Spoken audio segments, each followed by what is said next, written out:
এই যে উজনি অসমত এইবাৰ পঞ্চায়ত নিৰ্বাচনত বিজেপিয়ে ভাল ফল দেখুৱাইছে, ইয়াৰ সম্পূৰ্ণ কৃতিত্বৰ দাবী বিজেপিয়ে কৰিব নোৱাৰে।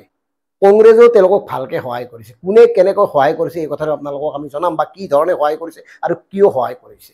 লগতে এই যে কংগ্ৰেছৰ সভাপতি কেন্দ্ৰিক চৰ্চাটো গৌৰৱ গগৈ হ'বনে প্ৰদ্যুৎ বৰদলৈ হ'ব, এই সম্পৰ্কেও আমি দুটামান কথা ক'ব খুজিছোঁ। এটা কথা স্পষ্ট কৰি দিওঁ, এয়া আমাৰ বিশ্লেষণে, আৰু বিশ্লেষণটো হে সত্য হ'ব নোৱাৰে, কাৰণ এটা বিশ্লেষণে বিষয় এটাৰ প্ৰাসংগিকতাক গুৰুত্ব প্ৰদান কৰে।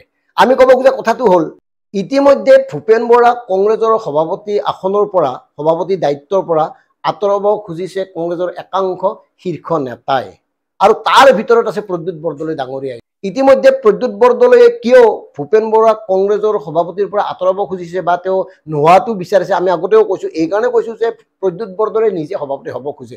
আৰু ইয়াৰ ফলস্বৰূপে এই যে সোণাপুৰত ৰিজৰ্টত মিটিং হৈছিল, সৰ্বদলীয় বৈঠক এখন হ'ব খুজিছিল, যে ঐক্যবদ্ধ বৈঠক, আৰু তাত কোনো কাৰণ নোহোৱাকৈ যি খং দেখুৱাইছিল, সেই খঙৰ কাৰণ আছিল কোনো কাৰণত সেই মিটিংখন সফল হ'ব নিদিয়াৰ বাবেহে।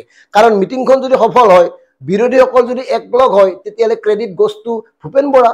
ভূপেন বৰাই কৃতিত্ব পাব, আৰু ভূপেন বৰাই কৃতিত্ব পালে তেওঁ সভাপতি হিচাপে থাকিবই। গতিকে এই কথাটো বিচৰা নাছিল প্ৰদ্যুৎ বৰদলৈ ডাঙৰীয়াই। আৰু এটা কথা কৈছোঁ, আমি পূৰ্বৰ পৰা কৈ আছোঁ যে ভূপেন বৰা যেতিয়ালৈকে কংগ্ৰেছৰ সভাপতি হৈ থাকিব, তেতিয়ালৈকে ভাৰতীয় জনতা পাৰ্টীক অসমত কোনেও ৰখাব নোৱাৰিব। সেই কথাটো আজিও কৈছোঁ। কিন্তু অসমৰ সৰ্বসাধাৰণৰ অধিকাংশ লোকে বা কংগ্ৰেছৰ ভিতৰ চৰাৰ প্ৰাথমিকৰ পৰা শীৰ্ষ পৰ্যায়ৰ একাংশ মানে অধিকাংশ লোকে গৌৰৱ গগৈয়ে পৰিৱৰ্তনৰ স্বাৰ্থত সভাপতিৰ দায়িত্ব গ্ৰহণ কৰাটো বিচাৰিছে। কাৰণ গৌৰৱ গগৈৰ জৰিয়তে এটা পৰিৱৰ্তন আহিব বুলি সকলোৱে বিশ্বাস ৰাখিছে।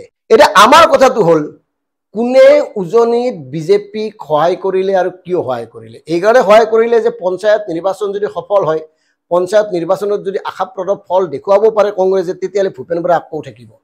ভূপেন বৰা নিবিচৰা লবিৰ এগৰাকী জ্যেষ্ঠ সাংসদে তিনিচুকীয়াৰ প্ৰয়াত শৰ্মা উপাধিৰ এগৰাকী প্ৰভাৱশালী ব্যৱসায়ীৰ পুত্ৰৰ জৰিয়তে এই গোটেই গেমটো খেলিছে।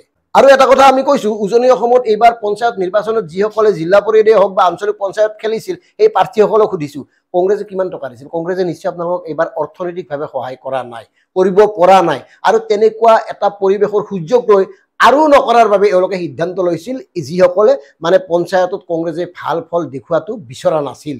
আৰু সেইবাবে আৰ্থিকভাৱে সহায় নকৰিলে বহুতো লোকক। মানে এনেকুৱা নিজৰ ইচ্ছাৰে, নিজৰ শক্তিৰে, নিজৰ সামৰ্থ্যৰে তোমালোকে খেলি আহা, মানে কংগ্ৰেছৰ কোনো দায়বদ্ধতা প্ৰদৰ্শন কৰা দেখা নগ'ল।